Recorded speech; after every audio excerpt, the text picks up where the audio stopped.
Hello, everyone, and welcome to our Bright Talk this morning. The title of the presentation is Emerging Memories Branch Out.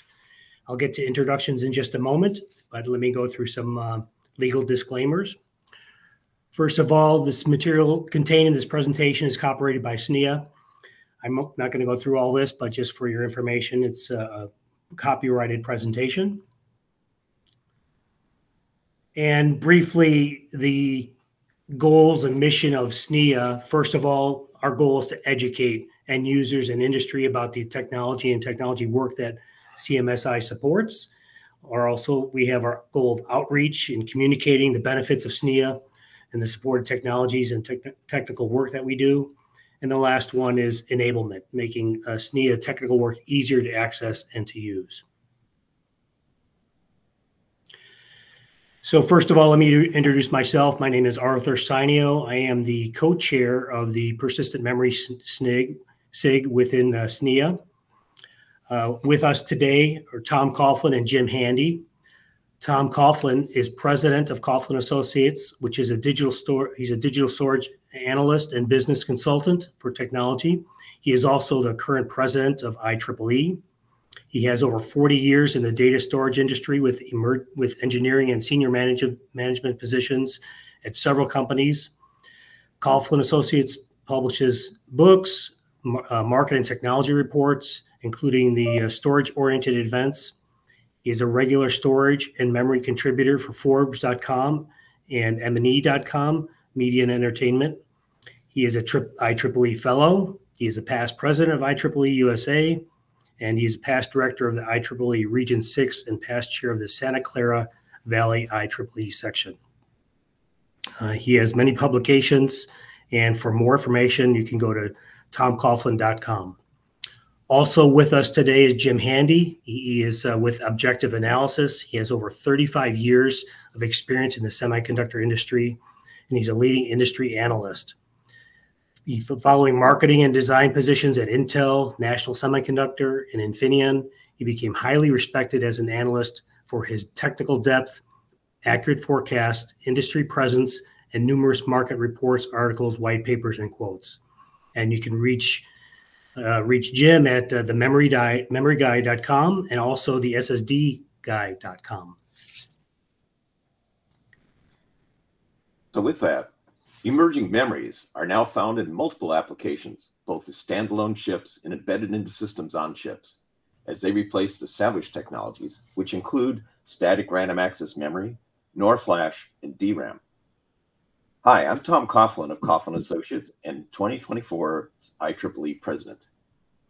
And I'm Jim Handy of Objective Analysis. In this presentation, we will discuss the latest developments in MRAM, ReRAM, FRAM, PCM, and other new memory technologies to explain why, how, and when these technologies will grow and how their success will impact both the semiconductor and the capital equipment markets.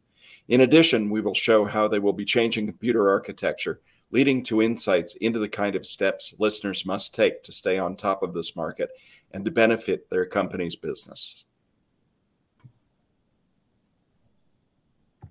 So we're going to start off with a run-through of the current state of the emerging memory markets: MRAM, resistive RAM, ferroelectric RAM, and phase change memory, where they stand, and who's making what. After that, we'll briefly discuss where the business is heading, and then touch on the impact this will have both on chips and on systems. The systems will see the biggest change, since those technologies provide a fundamental change in the way that computing will be performed, while they also allow Moore's law to continue to produce system on chips with embedded memory at processes smaller than 28 nanometers.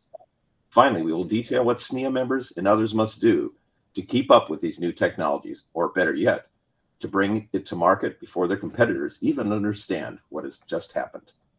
Along the way, you will frequently hear us mention our new report called Emerging Memories Branch Out, which provides considerably more information on all of this than we will be able to provide in a 1-hour Bright Talk seminar. This report contains a wealth of very detailed information on the technologies, the markets, the economics, and the players in the field, showing what it will take to succeed and how these technologies are likely to unfold over the next decade, both as their own market, but also what their impact will be to the market for semiconductor production equipment used to manufacture it.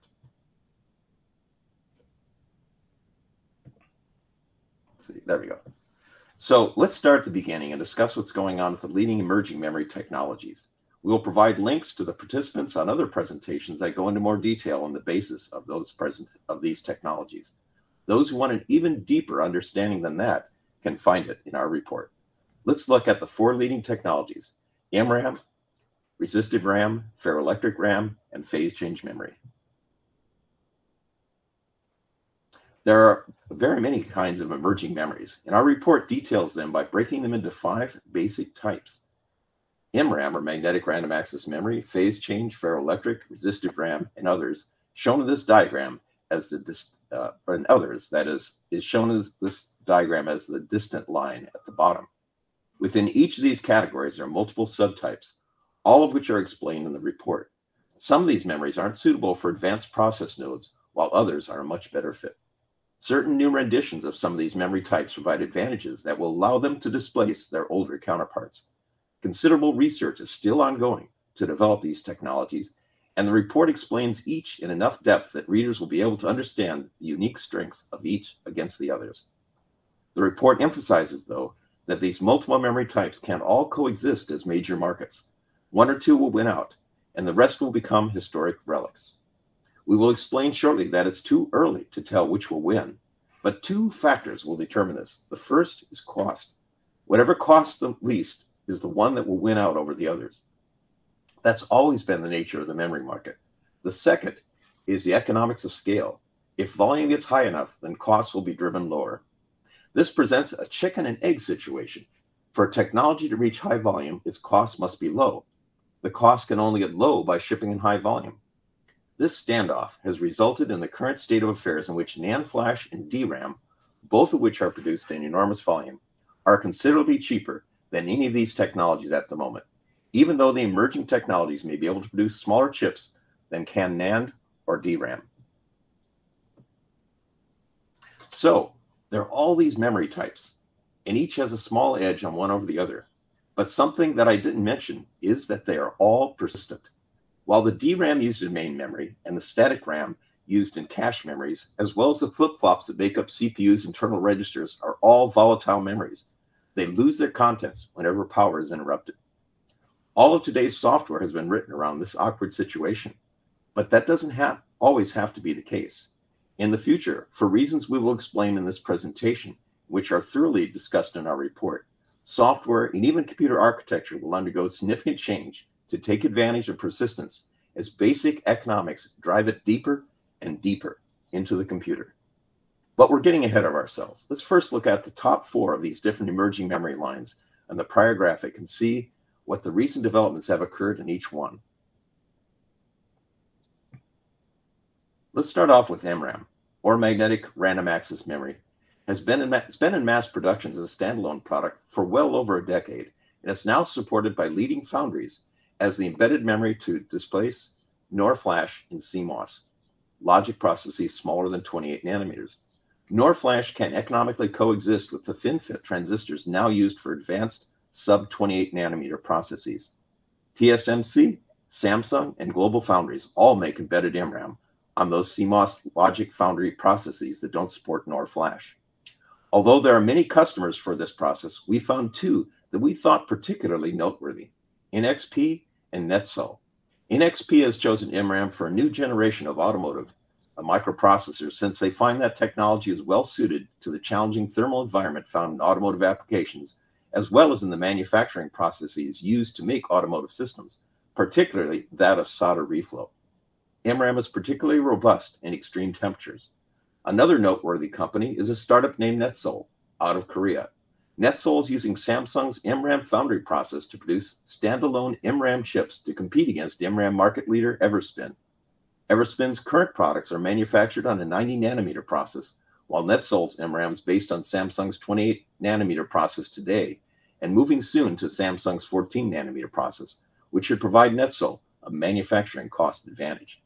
Both TSMC and Samsung are now shipping MRAM-based wafers to customers in volume, and Global Foundries is close behind.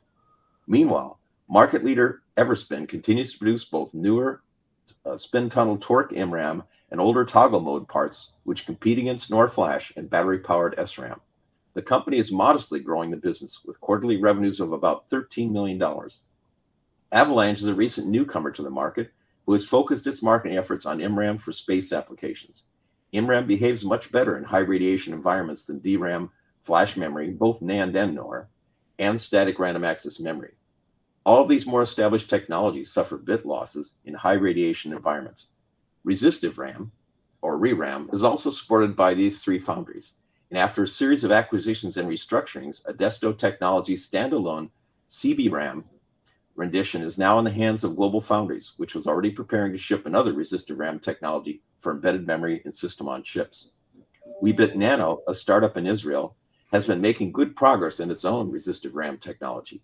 The company's bit cell boasts of being manufactured using standard silicon dioxide, but the selector, co-developed with CEA Leti, is based on chalcogenides. While Weebit is pursuing an embedded resistive RAM with two foundries, one of which, Skywater, is offering it commercially to the public, the company's goal is to produce standalone resistive RAMs to compete against established memories. For some years now, Panasonic has been producing a microprocessor that uses an auction vacancy type resistive RAM. With Panasonic's sale of its semiconductor business to Winbond, and Winbond's subsequent spin-off of that business as Novoton, Novoton is the owner of that product line. We have heard a significant interest in resistive RAM in the People's Republic of China, and the recent flurry of resistive RAM presentations at December's IEEE EDM conference in San Francisco underscore that interest level. This may be related to the recent increased level of interest in AI and resistive RAM's innate ability to produce inexpensive neural memory chips. Phase change memory has gained, or PCM, has gained and lost the industry's attention over its long history, and was actually presented in the form of a 256-bit memory chip by none other than Gordon Moore in 1970. After that, there was silence until 2006, when Intel and Samsung started to ship NOR flash replacement chips, and ST Microelectronics began its campaign to introduce phase change memory-based microcontrollers. While the Intel and Samsung parts have since been discontinued, Intel reintroduced the technology as 3D crosspoint memory, later dubbed Optane in 2015. While Optane shipped in unit volumes higher than almost any other emerging memory technology during its brief life, basic market economics and a lack of broad acceptance led to its discontinuation.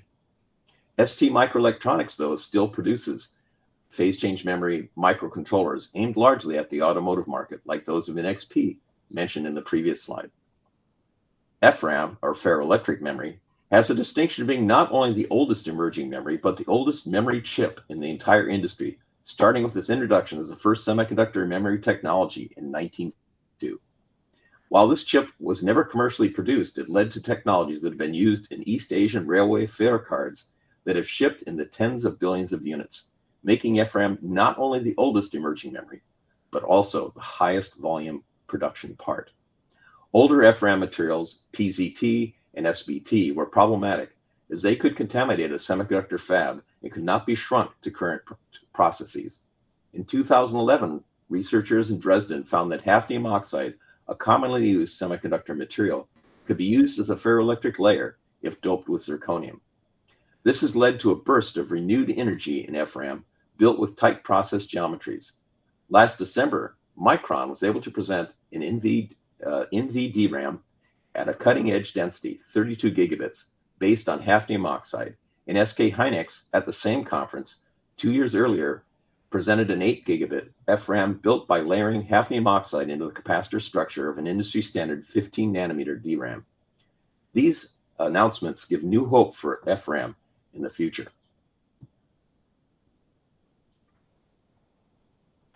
While all these technologies look good, and while they're receiving a lot of attention, their economics are largely ignored. In order for these technologies to find their place in the market, they must meet cost and performance targets that allow them to fit into the memory storage hierarchy. Jim will present this graphically in a later slide. The basic concept is that they must be cheaper than the next faster technology, but faster than the next cheaper technology if they are to be used in applications that are not small niches. Optane was a very good example of that. Optane had the distinct disadvantage of being a proprietary product that needed to be priced as a commodity. Although we estimate that Intel may have lost as much as $10 billion to make this happen, the market still didn't become large enough for the economics of scale to kick in, and the losses could not be stopped. This same lesson will apply to any other emerging memory technology that tries to displace high-volume, well-entrenched commodities. The story is different for embedded memories. For these, there are no good alternatives for small process geometries. NOR flash can't be produced in a FinFET process, so an emerging memory must be used for embedded memories below the 28 nanometer process node. SRAM is suffering from a somewhat similar issue. It is not shrinking as fast as is the logic it accompanies. This makes it less and less attractive as process nodes move from 14 to 10 nanometers to 7 to 5 to 3 and even smaller. We expect to see emerging technologies not only replace NOR flash, but also to encroach on SRAM in coming years. It is reasonable then to expect for emerging memories to be the springboard to economics of scale. As an emerging memory replaces NOR flash in an increasing number of wafers, the cost of doing this will drop. And that emerging memory will become an attractive alternative to slower SRAM. As volumes continue to grow with more applications, the SRAM replacement technology will improve, and faster SRAM will be displaced, leading to higher wafer volumes yet. At some point, the cost of these wafers will drop low enough to make standalone emerging memory chips that have a competitive cost structure. When that happens, standalone emerging memories should take off. The report examines this in much more detail. Note that I have not named which emerging memory technology will replace NOR, then SRAM, and then strike out into the land of standalone memories. It's too early to tell. We do believe, though, that these economies cannot exist between two or more competing emerging memory technologies. Only one can win. Which will it be? Well, we don't know yet, and it may be a few years before we do. But this process by which existing memories will be replaced will look something like this. This is just a conceptual chart taken straight out of the report. The bottom axis shows process technology running backwards because it makes it look like a time series, with the latter process on the right side of the chart, that is, smaller geometries. The vertical axis represents relative cost for some number of bits using the process on the bottom. If NOR costs $100 per megabyte at 180 nanometers, then it should cost about $10 per megabyte at 65 nanometers, and so on. Emerging memories can scale, while existing technologies, in this case NOR flash, hit a limit at some point. But wafers built using an emerging technology are more costly than those that are built on time-tested technologies, so the sloping flash line remains below that of the new technology on the left side of the chart. At the point near the middle of this chart, where flash reaches the scaling limit, the price per megabyte suddenly stops shrinking, no matter what the process node is. Yet the new technology continues to decline with the shrinking process node. Within a couple of process nodes, the difference in wafer cost no longer is different. The new technology becomes the cheaper of the two. This is the point at which the market shifts to the new technology. For embedded NOR, scaling stops at 28 nanometers, and MRAM and resistive RAM are already being used to replace NOR flash at sub-28 nanometer nodes. This actually happened for NAND flash about 10 years ago, when planar NAND stopped scaling at 15 nanometers. 3D NAND was the more costly new technology, and its cost dropped below that of 15 nanometer planar NAND a few years later. In the case of NOR flash and SRAM, emerging memories are poised to do the same thing. Now let me pass the presentation over to Jim for the next few slides. Go ahead, Jim. Thanks, Tom. We've talked a lot about technologies. What if we look at markets? How will emerging memories ramp? Well, if we take the arguments Tom just presented, then the compulsion to replace NOR flash will drive widespread acceptance of a new technology in embedded memories first. Once this reaches important volumes and the costs have subsequently been reduced, then slow SRAM will be the next to fall. As emerging memory processes improve, then faster SRAM will be displaced. This will be a relatively slow transition of all embedded memory on CMOS logic chips to some new technology over an extended period, as is shown in the top bar. Which technology will it be? As Tom mentioned before, it's too early to choose a winner in this race. This will all work to lower costs, the cost of making an emerging memory technology wafer, and this will make the technology more economical as a replacement for standalone memory, eventually making it interesting as a replacement for DRAM and NAND flash. Since DRAM's capacitor is having trouble shrinking, it's reasonable to expect for it to be the next to fall, and we have marked that point as the early 2030s, although this is anything but certain. One interesting point is that we included in the report that Intel presented a 3D DRAM research vehicle in 2020 that was manufactured using a hafnium oxide ferroelectric layer and 3D NAND production techniques. This can be converted to a volume process, or if it can be converted to a volume process, it would be a significant advancement to driving the costs out of DRAM. It's too soon to tell if that's the way the market will turn out, though. The NAND bar in the middle is an even more difficult call. It's hard to see when 3D NAND will end, or when NAND flash will lose its ability to have continuing cost decreases. As recently as 2012, SanDisk was telling us that there would only be 3 3D NAND generations before a new technology would displace NAND flash altogether. They didn't say it, but it appears that those 3 generations were to be 24 layers, 32 layers, and 48-layer chips. We are far beyond that now, with current production layer counts exceeding 200, and research already disclosed for over 500 layers, and talk of 1,000-layer devices. Given this, and the fact that the scaling slide that Tom showed earlier doesn't apply to 3D NAND, it's hard to provide a good reason why 3D NAND will be displaced, even though we put it on this chart. I don't talk about the bullet points on this slide, but we list 4 areas in which emerging memory could thrive. Hang on. This would be embedded memories, as in the MRAM and the AMBIC Apollo 4 processor shown in the upper left. CXL, which can use persistent memory of any speed and which is depicted by the Samsung CXL module on the lower left. And caches and chiplets, for which we show the package in the upper right. The photo in the lower right is the IBM FlashCore module, an SSD that was introduced in 2018 that already uses Everspin MRAM as a cache. These are all areas in which emerging memories can and will make their mark. This chart, taken from our Emerging Memories report, shows our 10-year projection of standalone emerging memory petabyte sales. Although the yellow line at the bottom is labeled MRAM, we don't really know which technology will win out in this race. We show petabytes because this measure charts more rationally than revenues. Most listeners already know that commodity memory revenues, DRAM and NAND flash, suffer from violent revenue swings. It's hard to tell much from a chart of memory revenues, whereas petabyte shipments tell a very compelling story. Do pay attention to the fact that the vertical axis on this chart is logarithmic. Each line represents an order of magnitude. In this chart format, steady growth appears as a straight line rather than as a hockey stick, which is what you'd get with a more conventional linear chart. The format also allows us to show all 3 technologies on the same chart. Had we used a linear chart, the NAND flash line would show up, while the DRAM and MRAM lines would be hard to tell apart as they hugged the bottom axis. The real takeaway from this is that DRAM is a mature market that is growing modestly at about 10% per year, while NAND flash is larger and growing slightly faster than DRAM.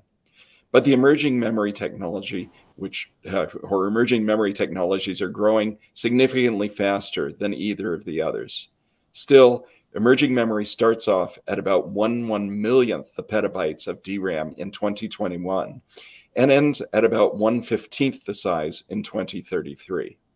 Compared to NAND flash, it's 1/10,000,000th at the beginning and still less than 1,000th as large in 2033. MRAM, or another emerging memory technology, will grow impressively, but its petabyte shipments will still be small compared to NAND flash by the end of our 10-year forecast period. How will an emerging memory impact the semiconductor market? More importantly to SNIA members and other storage aficionados, what will be its impact on system architecture? Glad you asked. There's already persistence at the bottom of the memory storage hierarchy. The slow, cheap part. With emerging memories displacing embedded SRAM, the technology used for processor cache memories, persistence will reside at the top end, and the most expensive and fastest tiers like fast caches and even registers. But the tier in between slow storage and processor caches will take a while to become persistent since DRAM is so very inexpensive. DRAM will be caught in the middle. Although it isn't clear what impact this will have on the hierarchy or even security right now, because it's such a new concept, considerations will spring up as this transition will happen. As we mentioned before, and as we say frequently in our report, it's too early to tell which memory technology will displace DRAM. A few years ago, it seemed like Intel's Optane would have done this, but with its cancellation, the contest has opened up wide once more. Whatever does happen, it will create important change in computer architecture, and those who anticipate this change and see it begin and take action to harness it will be the ones who succeed. Let's have a more graphic look at this phenomenon to get a better understanding. Here we show a memory storage hierarchy chart. Many presenters use a pyramid for this, but a pyramid does a very poor job of explaining what is really happening. This chart plots cost against performance. It's abstract, so don't go carefully trying to back out the numbers. Both price and performance are plotted on logarithmic axes. If we didn't do that, the L1 orb in the top right would dominate the chart, and all the other orbs would be tiny things piled on top of each other in the lower left corner. The story it tells is how different technologies fit into the memory storage hierarchy. Any memory or storage technology that is used in computers must satisfy two simple rules that Tom stated before. It must be faster than the next cheaper technology, and it must be cheaper than the next faster technology. If it doesn't do that, then it doesn't fit into the memory storage hierarchy, and it won't be used in high volume. The two least expensive technologies are tape and disk. Tape is cheaper and slower than disk. Disk is more expensive and faster than tape. Next, we have the NAND flash SSD, which is a relatively recent addition. It's more expensive than HDD, but it's faster, and it's slower and cheaper than the next orb, so it fits well. The next orb on this chart is 3D cross-pointer Optane, which is faster than NAND flash, but slower and cheaper than DRAM. Optane had problems fitting into the existing hardware scheme and had to have a different hardware interface, but a new interface called CXL was proposed to solve that problem. Although CXL is just starting to gain acceptance, it promises to help propel sales of emerging memory technologies, as we will see in a later slide. Up to this point, we've been talking about storage, which is historically communicated with the system through interrupt mechanisms, also known as context switches. Everything faster than this has been memory, from which processor expects to get immediate results. An enormous volume of code has been written around these assumptions, as well as the assumption that storage is persistent and that memory is not. These assumptions are becoming dated with the changes that are currently coming to the memory storage hierarchy. The next stage is DRAM, which is not persistent and is significantly faster than an SSD. It's also importantly faster than anything on the CXL interface, but it's more costly than either. After that, we have as many as 3 or even 4 layers of cache memory, each cheaper than the next faster cache level and faster than the next cheaper level. Even past this chart, we have the processor registers themselves, which are the fastest kind of data storage and which are also the most expensive. Over time, all of these technologies are likely to become persistent, as an emerging memory technology replaces each for cost considerations. Tom will come back now to tie everything together. Thank you, Jim. Persistence is coming to every level of the storage and memory hierarchy, as Jim pointed out. What can you do to take advantage of this? So far, we presented a lot about the technology, but now it's time to bring it to an action plan for SNIA members and others in that circle. First of all, our audience needs to realize that this change is real and it's headed our way, like a noisy steam locomotive. Industry leaders are already trying hard to get these wheels in motion. Intel spent a considerable sum trying to get Optane to take off, and it led to the creation of several new standards and new ways of thinking about the memory and storage hierarchy that wouldn't have happened without that push. Some of the underpinnings for persistent memory are well established, so we're already part of the way there. Micron has also recently revealed that they have produced at least research samples of a non-volatile DRAM in a state-of-the-art 32 gigabit density based on ferroelectric technology, which we discussed before. Although it's unclear whether or not we will see this part in production soon, that could also bring new thinking into computing, and again, persistence.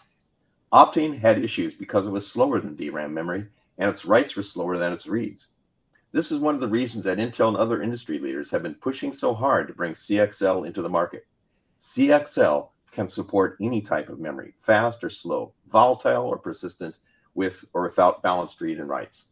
So it should greatly help emerging memories to find its way into mainstream computing. Finally, as we mentioned earlier, scaling is not only a NOR flash issue, it is also problematic for SRAM. This will lead caches and even registers to start using emerging memory technology, and this will bring persistence to all of these. This persistence will need both to be managed and to be harnessed to the benefit of compute throughput and reliability. The industry needs to create support for the advent of persistence in new layers of the memory hierarchy. SNIA's non-volatile memory programming model is an enormous step in that direction, but there needs to be support for other layers, particularly caches and registers. This will come as refinements to the SNIA model, we think. Finally, persistent data is more easily compromised than data in volatile memory. Imagine a cache memory full of sensitive data. If a processor is discarded, will that data fall into the wrong hands? Standards will need to be established to ensure the safety of data in persistent memory wherever that data may have been recorded. The hardware world has followed the lead set by SNIA to make it easier to add emerging memory types to a system. While DDR was always a DRAM-only standard, one which Intel had to work against when it introduced its DDR-T Optane persistent memory modules. CXL uses a transactional protocol to allow memories of any speed to communicate with the processor. Unlike the PCIe protocol, which also supports transactions, CXL supports transfers as small as 64 bytes without using interrupts, preventing context switches from slowing the processor's access to memory. Since memory speeds no longer need to be completely uniform, as they do with DDR, memories can have slower writes and reads, and slow memories and fast memories can coexist on the same processor bus. This fits emerging memories quite well, since most of them are both slower than DRAM and have slower write speeds than read speeds. CXL also supports persistence in the memory space. CXL was initially defined when Optane was in full swing, so naturally, CXL was specified with memories like Optane in mind. As we show in our report, there's every reason for the industry to expect for this approach to fall into place at some later date, with some emerging memory technology assuming Optane's role. And that memory is most likely going to be CXL attached. In the meantime, expect to see several adventurous new approaches to the use of CXL, like the memory semantic SSD, which was recently introduced by Samsung under a different name, CXL Memory Module Hybrid, or CMM-H. Although this is a far cry from CXL attached persistent memory, it helps both system architects and software designers to pave the path for future persistent memory CXL modules to follow. In a nutshell, CXL makes it far easier to incorporate an emerging memory into a system, since CXL basically hides the memory type from the processor. CXL's support of persistence helps not only the memory semantic SSD, but also helps emerging memories as well, since they are all persistent. Will this help accelerate the adoption of emerging memories? We think quite likely.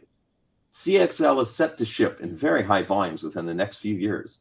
Computers can use CXL attached memory to save the capital expense of stranded DRAM and operating expenses in the form of power and cooling. This makes CXL enormously important to hyperscale data centers.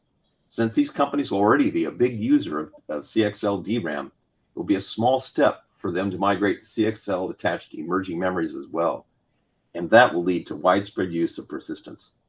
Applications code doesn't even have to know whether the memory it is using is CXL attached or local DDR DRAM. This will be managed by the hypervisor, which will need to be modified, but these modifications are already being developed. Code that has been written for persistence should also be able to use CXL attached persistent memory without much change.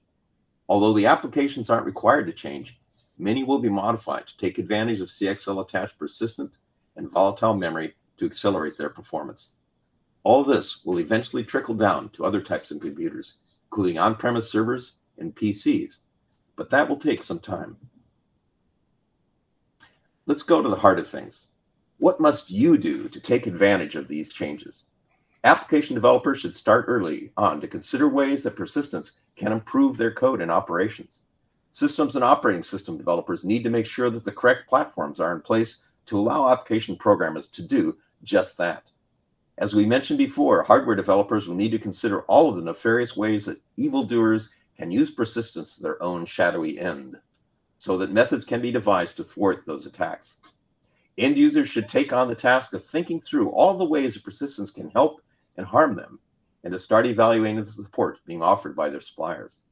Finally, standards organizations like SNIA will need to assure that adequate standards are established to provide seamless support for persistence at all levels of the memory and storage hierarchy, and then to train technical personnel at all of these levels to the ways that these standards and the technology itself operate and intertwine. It's an exciting time to be involved in computing. In the end, though, this presentation has 3 simple messages. Emerging memories have not faded into the background, but are poised to branch out into new applications, including persistent memory, persistent caches, and even persistent registers. Secondly, the CXL hardware interface will remove any challenges to adding persistent memory of any and all speeds to a single server or a pool of servers. While the management of persistence is widely supported at the operating system level, few applications currently take advantage of it, so a lot of work has yet to be done to tap into this new strength. Finally, emerging memories need the support of everyone on this webcast. It's a technology that can greatly improve computing over today's capabilities, but without near-term support, it will take longer to become well established. Everyone will do better if we can start thinking of how to use these memories early on. I should mention that if you want to know more, you can purchase our report for immediate downloading using a charge card on the links for either Objective Analysis or Coughlin Associates, shown at the bottom of the slide. So with that, we thank you for listening, and if you've attended the live webinar, we're now opening the floor to questions from the audience. Great. Thank you, Jim and Tom. Very good content. So there was one housekeeping question, and that is, are the slides available? Yes. Is this being recorded? Yes. So first question is, do you expect persistent memory to eventually gain the speeds that exist today with DRAM? And I'll leave it open to Jim or Tom to answer. Yeah. And that it appears that has already happened with the hafnium ferroelectrics that SK Hynix and Micron have shown off. Ferroelectric memory is a very fast technology, and with very fast write cycles, and so there should be every reason for it to go that way. With the hooks that are in CXL, though, that shouldn't be that much of a problem since it's a transactional protocol. Then the reads will probably rival DRAM speeds for MRAM and for resistive RAM. And MRAM might get up to DRAM speeds with its writes too. Exactly. In fact, there's technologies like spin orbit torque and even voltage controlled magnetic anisotropy that promise higher performance and also low writer currents for MRAM technologies. Yeah. So you know, that's it, but I think that probably, you know, most applications are read intensive. And so the read is the real place where the focus is, but it does look like we are going to get there. Okay, great. Thank you. So another question coming in, the protocol, the compatibility between these emerging memories, how is that going to work? Is it like DDR4, DDR5? If it's not, then shouldn't those technologies have a lower chance of being adopted? That's just a logic problem. There's nothing innate about any memory technology that couples it tightly with any kind of a bus. And so because NOR flash and SRAM are the easy targets, so far most emerging technologies have used a NOR flash or SRAM type interface. But in the future, they could use DDR. There are some special twists because you don't have to refresh emerging memory technologies. But, you know, in general, they could use DDR. But one of the beauties of CXL is that you put anything you want to with any kind of an interface on the other side of CXL, and CXL erases what the differences are. Right. It moderates it. It makes them, they may have different performance, but it's hidden behind the CXL switch network. Right. So then the burden goes on to the CXL controller designers to make sure that those emerging technologies, whether it's MRAM or others, can be adopted behind that CXL protocol. And I wouldn't be at all surprised. You know, Arthur works for Smart Modular, and they're a big CXL module provider. And I'm sure that you know more than I do about CXL, but my expectation is for there to be a few companies, just a handful of companies early on, who provide CXL controllers that do have some kind of a specialty interface on them, whether it's for MRAM or for resistive RAM or something like that. And then eventually for them to move their way into the mainstream. Another interesting thing of CXL is maybe we even see a hierarchy of different memories within CXL itself, which also includes, as part of CXL, including domain-specific processors or accelerators that operate close to memory. And so there's very interesting opportunities there as well. If you can do processing close to memory, you lower the amount of data you're moving around. You're saving a lot of power for the computing system. Okay, thank you, guys. Another question coming in. So emerging memory technologies are all byte addressable. And of course, NAND is block-based NAND, right? So do you think that the byte addressable emerging memories will eventually displace NAND?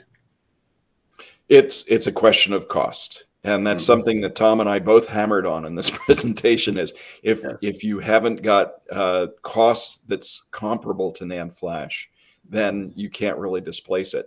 But as far as the interface, the NAND interface is incredibly clumsy.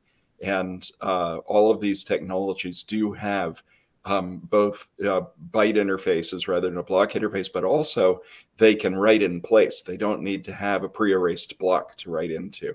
And that's, from a technical standpoint, that's a huge advantage. And now it's just a question of whether or not they can get the cost down. Which means getting the volume up. Yeah. Right. Yeah. Okay. We have a couple more questions, and we do have time, so I'm going to keep going here. So another one on HBM. Can you give some highlights on HBM trends, and then how does that impact? How are they used with the GPUs? HBM really isn't the subject of this presentation. This presentation is about emerging memory technologies. We don't expect to see emerging memory technologies adopt an HBM interface anytime in the really near future, because HBM does springboard off of DRAM, and as I showed in one of my slides, DRAM has a transition that we don't know when it's going to happen, that it goes to another emerging memory technology. But you know, we've put it into the early 2030s in our chart. It could be much later than that, and it will be sometime well after that that HBM converts over to an emerging memory technology. However, HBM involves stacking of chips, and that ultimately could and it's a more expensive process right now. It's a way of getting a lot of memory very close to a processor. And if you look at some of the NVIDIA applications, for example, this is an example of the chiplet technology, and HBM can play a role in those chiplet technologies, for instance, for those GPUs.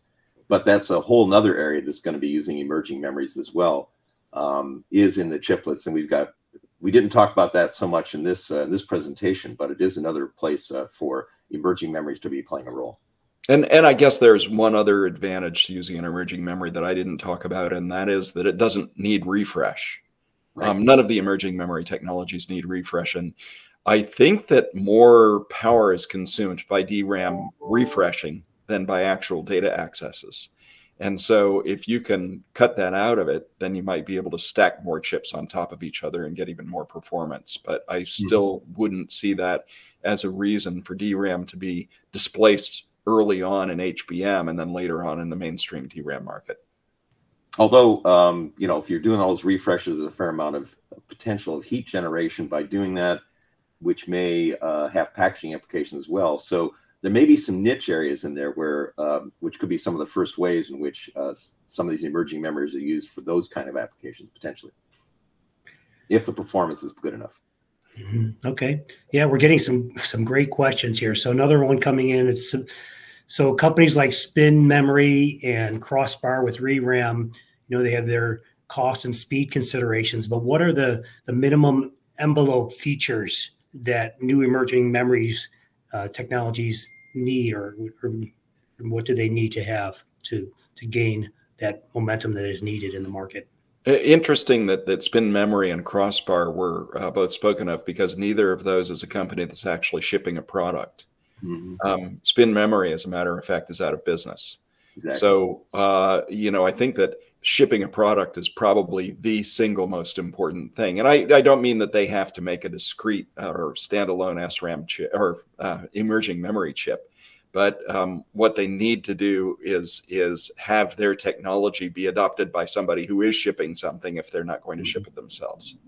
And that's what we see in the embedded market, is that's a good path for emerging memory IP to get use and to build up volume. And as the volume and comfort with manufacturing those memories increases, then it opens up the possibility down the road of potential standalone memory, lower, higher volume standalone memory as well. There's a question on the role, the composable memory, right? The pooling and CXL. So do you want to make any mention about that, the DRAM interfaces and that the association with memory pooling and CXL? So yeah, go ahead, Tom. Yeah, CXL, especially CXL 3.0, is particularly pointed out. Pooling is going to be an extremely important development in memory with CXL, and it's one of the reasons why CXL probably will proliferate. It allows you to be able to allocate memory which is not attached to particular server CPUs, and therefore make more efficient and effective use of those memories. Now, the other thing, we mentioned it earlier, is that you may have, right now, that memory is DRAM with some NAND flash products out there too, as you mentioned earlier. But this could expand into other memory technologies behind the CXL, within the CXL pool, as well as accelerators, domain-specific processors that do some operations closer to where the memory lives. So I think there's a lot of possibilities in that pooling for the development and growth of emerging memories, as well as conventional memories as well. Okay, just a couple more questions, I think, here. So do you think molecular-based technologies, DNA and others, can emerge in the coming years as an alternative to some of the semiconductor-based memories? So I'll make a comment on that one. So DNA and other memory technologies, first of all, it's in relatively early stage, but there are people who are making fairly aggressive plans on what they can do with those technologies. I think the initial market for those molecular memories are not in this high performance memory application, but especially with DNA, the potential density of storage and the fact that you can make lots of copies of content by using genomic processes makes them very attractive potentially for archiving applications. And so I think that the things that I've seen mostly in those areas, that because of the performance characteristics, but the potential density, that they're looking at actually going for that lower part of the market. So it has to be very, very cost sensitive to be able to do that. But the possibilities are there. But again, I think as with the emerging high performance memories, if you still have the economics of scale you have to deal with, if you can't scale it fast enough, the cost won't go down enough that it will be able to compete in those areas. So it faces somewhat different challenges, though, in a different part of the market. Yeah, somewhat similar challenges, but in a different part of the market. Tom said something earlier in the presentation, and I said it when I was showing the orb chart, that for something to fit into the computing storage hierarchy, it has to be cheaper than the next faster technology, and faster than the next cheaper technology. And DNA is not a very fast technology, and so that automatically says it has to be really cheap for it to catch on. And that puts it in a very different realm than the emerging memories that we're talking about here. Right, right. On the other hand, you never know what someone's going to discover. But right now, you don't know how to make fast molecular memories. Let's put it that way. So I'm getting a lot of good questions more coming. I don't think we're going to have time to answer all of them. I'm going to do one more question, and there's going to be a blog. We'll make sure all these questions are answered on the blog, so please look out for that. So here's the last question for you guys. So what is your intuition on how tomorrow's highly dense memories might impact non-load store processing elements such as AI accelerators? As model sizes continue to grow and energy density becomes more of an issue, it would seem like emerging memories could thrive in this type of environment. Any memory would thrive in an environment where Yes. there was just an unbridled thirst for memory, as AI currently is.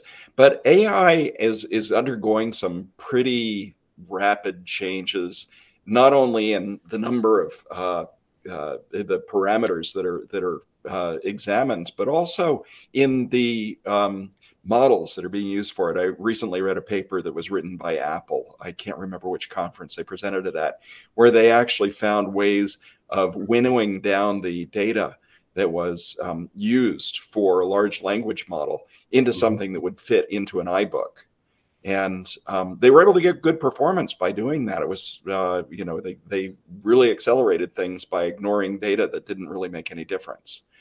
And so you take that kind of an approach and say, okay, if those guys keep working on that problem that way and they take it to the extreme, then you might not need all that much memory after all. But still, if memory were free, I'm sure that there'd be a ton of it out there. And then it's just a question of whether or not these memories can get cheaper than DRAM so that they can look like they're free compared to what things look like today. So there's three interesting elements of this. I think, first of all, CXL, in addition to allowing mixing of memory types, again, allows you to put in those domain-specific processors as well, close to the memory. Perhaps those can do some of the processing that's part of the model, in which case it would lower the energy consumption. The other thing is something that we do talk about in the report, which is different computing models than what we traditionally use. Of course, there's quantum computing, but there are also something called neural networks, which actually use the memory as a matrix multiplier. And those are using these emerging memories for that technology, which could be used for AI applications. The other thing that's sort of hidden behind this is the changing in processing itself, is that right now everything is current-based, but there's work going on in spintronic-based devices that would, instead of using current, would using the spin of electrons for moving data around, in which case we can avoid resistive heating. And these things, and our processing could run a lot cooler and use less energy to do so. So there's a lot of interesting things that are kind of buried in the different technologies being used for these emerging memories that actually could have even greater implications on the development of computing beyond just the memory application themselves. And Tom, when you're talking about spintronics, I'm just going to amplify a little bit. You're talking about logic. You're not talking about spin memory. Oh, no, I'm talking about, I'm actually talking about logic using spins rather than current. Yeah. That charge, which is current. Yeah. All right, Jim and Tom, thank you so much for all your insight and wisdom and sharing it with the industry. I definitely appreciate it. So thank you. One last slide here. It's sort of an infomercial on what's coming up here. So we have a couple things. MemCon is coming up. It's a relatively new industry event. That's March 26th and 27th. SNIA will be helping run one of the tracks there. There'll be a lot of interesting presentations. It was a great conference last year. I went to it. It was very, very good, I thought. There's also a webcast. I'm going to be presenting at that too. I should just chime in there. So, you know, there's a couple other SNIA members, so that should be a pretty good event. There's also a webinar coming up on January 30th that Jim, you're in as well. Yes. Yes, that's one that's just kind of giving an overview of what's going on at the MemCon conference. And it's kind of a diverse group of people who are going to be talking about different things, just to give a little flavor of the conference itself. Great, thanks. So again, we'll get all these questions answered on a blog. This presentation will be available. It's recorded, and the slides will be available.